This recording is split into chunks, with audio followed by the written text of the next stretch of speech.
Hello everyone, welcome back to our channel, welcome to another new blog. তো আজকের দিনটা নিয়ে খুব বেশি এক্সাইটেড। সবার লাইফেই আসে, সবাই আমার মতনই এক্সাইটেড থাকে।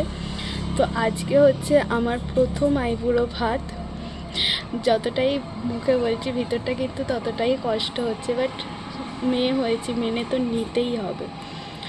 তো চলো বেরিয়ে তোমাদের সাথে কথা হচ্ছে, কোথায় আছে, কে কে যাচ্ছি সবটাই শেয়ার করব। ভিডিওটা দেখতে থাকো। দেখো, এরপরে আমি রেডি হয়ে বেরিয়েও পড়েছি। এদিকে দিদাকেও একটু দেখিয়ে নিলাম, দিদাকে টাটা বলে বেরিয়ে পড়েছি। তো চলো বেরোনো যাক। প্রচুর তো দেরি হয়ে গেছে, তাও বেরিয়েছি। ভাইকে অনেকক্ষণ ধরে বলছিলাম তাড়াতাড়ি নে, চল যাই, একজনদের বাড়ি যাবো, বাট ও তো কোনো কথাই শুনছিল না। তো অনেক কষ্টে ওকে রাজি করিয়ে বেরোনো গেল। বাইরে এত পরিমাণে গরম যে বলে বোঝানো যাবে না। দেখো, রোদ্দুরে আকাশটা খুব সুন্দর লাগছে, চারিদিকের পরিবেশটা খুবই ভালো লাগছে, কিন্তু কি যে পরিমাণে গরম। আর রাস্তা দেখো পুরো ফাঁকা, কোনো লোকজন কিচ্ছু নেই, গাড়ি ঘোড়াও সেইভাবে নেই, প্রচণ্ড পরিমাণে গরম। অনেক করে তারপরে দেখো আমরা পৌঁছে গেলাম। এই যে মামি দিদার বাড়িতে চলে এসেছি আর এসে বসে আছি। আর দেখো মামি দিদা এদিকে মিষ্টিও দিয়ে গেছে। এরা না সবাই ক্যামেরার সামনে অতটাও কমফর্টেবল না, তাই আমি যতটা পেরেছি ভিডিও করেছি। তারপর মামি দিদা আমাকে যেই শাড়ি, ব্লাউজ সমস্ত কিছু দিয়েছে, আমি সব কিছু পরে নিয়েছি। আর এদিকে দেখো মামি দিদা আমাকে আলতাও পরিয়ে দিচ্ছে। মানে এই মুহূর্তগুলো যে কি বলে বোঝানো যাবে না। সামনে থেকে একরকম ফিলিংস হয়, মনে মনে আর একটা ফিলিংস হয়। তারপরে দেখো ওদের বাড়িটাও একটু ঘুরিয়ে দেখাচ্ছি। এই বাড়িতে আমার অনেক স্মৃতি আছে, ছোটোবেলায় অনেকটা সময় আমি এই বাড়িতে কাটিয়েছি, মানে অনেকবার এসেছি দিদার সাথে, ভীষণ ভালো লাগে। তোমরা অবশ্যই কমেন্ট করে জানিও যে কীরকম লাগছে তোমাদের। মাটির বাড়ির আমেজই আলাদা। তারপরে দেখো আমাকে সাজিয়ে গুছিয়ে খেতে দিয়েছে। মেনুতে ছিল ভাত, পটল ভাজা, শাক ভাজা, আলু ভাজা, অনেক কিছু, মাংস, ডাল, তারপরে চাটনি, পাঁপড়, মিষ্টি, যে সমস্ত কিছু থাকে, মাংস, করলা ভাজা, অনেক কিছুই ছিল, পায়েস, চাটনি, পাঁপড়, অনেক কিছুই ছিল। তো চলো এই তো খাওয়া শুরু। এইরকম তারপরে আর ভিডিও করা হয়নি, ডিরেক্ট চলে এসেছি মাসিমণির বাড়ি। আর দেখো সকালে ঘুম থেকে উঠে পড়েছি, যেহেতু পরপর ছিল তাই ভাবলাম যে দুটো ব্লগ একসাথে দেওয়া যেতেই পারে। দেখো এদিকে আমিও বসে আছি, এখানেও সেম, এখানেও সবাই ক্যামেরার সামনে অতটা কমফর্টেবল নয়, প্রচণ্ড গরম। আর দেখো মাসিমণির এখানে রান্না করছিল, আমি একটু কেটে কুটে দিচ্ছিলাম, বেশিটা দিদাই করেছে, আমি যতটুকু যা পেরেছি অল্প স্বল্প কেটে দিয়েছি। মাসিমণি এদিকে রান্না করতে ব্যস্ত ছিল, আর দিদা দেখো এখানে উনুনে জাল দিচ্ছিল, তাই আমি সেই ফাঁকে দিদার একটু ভিডিও করে নিয়েছি।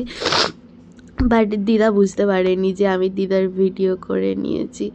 এদিকে দেখো মুড়ি টুড়ি খেয়ে আমি বসে পড়েছি।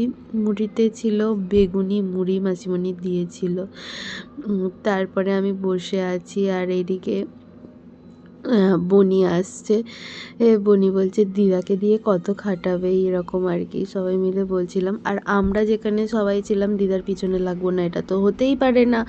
এদিকে আর একটা বনি ছিল, ওরা জানো তো জমজ, দুজনকে পুরো সেম দেখতে। আমি থাকলে বুঝতে পারি, বাট না থাকলে আমার একটু গুলিয়ে যায় যে কে ছোট কে বড়।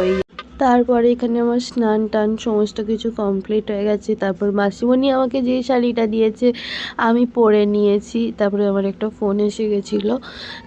আর এদিকে দেখো আমার মাদার ইন্ডিয়া, আমার মা চলে এসেছে, মা, বাপি ভাই সবারই নেমন্ত্রণ ছিল।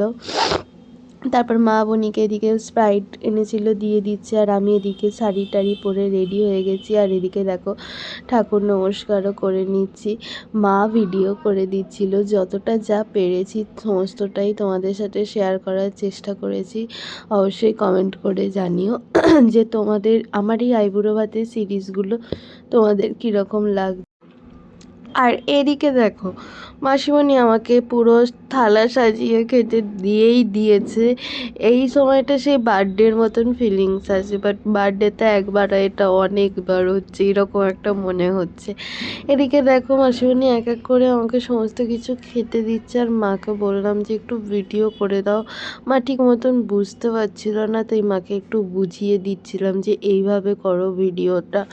তো মোটামুটি করেছে। আর এদিকে মাসিমণি আমাকে সমস্ত কিছু সাজিয়ে দিয়েছে। মেনুতে ছিল ভাত, আলু ভাজা, পটল ভাজা, বেগুন ভাজা, মাছ ভাজা, ডাল, মাটন, পায়েস, চাটনি, মিষ্টি। ঠিকই তো বললাম, হ্যাঁ সমস্ত কিছু ঠিকই আছে। খাওয়ার টেস্ট অসাধারণ হয়েছিল, সেই নিয়ে তো কোনো কথাই হবে না। আর চলো তাহলে খেয়ে নেওয়া যাক, খেয়ে দিয়ে উঠে আবার তোমাদের সাথে কথা হচ্ছে। আমিও এদিকে খেতে বসে পড়েছি, আর এদিকে বাপিও টেবিলে খেতে বসে পড়েছে। আর এদিকে দেখো আমাদের খাওয়া হয়ে গেছে। মা, দাদাভাই, মাসিমণি, মেসো সবাই খেতে বসে পড়েছে। মানে বাদবাকি যারা ছিল, মেসো ওদিকে বসে পড়েছে। মা, মাসিমণি, মাসিমণি সবাইকে খেতে দিয়ে তারপরে মাসিমণিও খেতে বসে পড়েছে। আর দেখো এদিকে ওরা খেয়ে নিক। আর এটা হচ্ছে মাসিমণিদের পিছন দিকটা, মানে মাসিমণিদের বাড়ির। দেখো ওদের গোয়ালে গরুও আছে, অন্যরকমই একটা ফিলিংস। আর এদিকে আমি একটু এখানে বসেছিলাম। আমি এই দিনটা স্টে করে পরের দিনে বেরিয়ে গেছিলাম।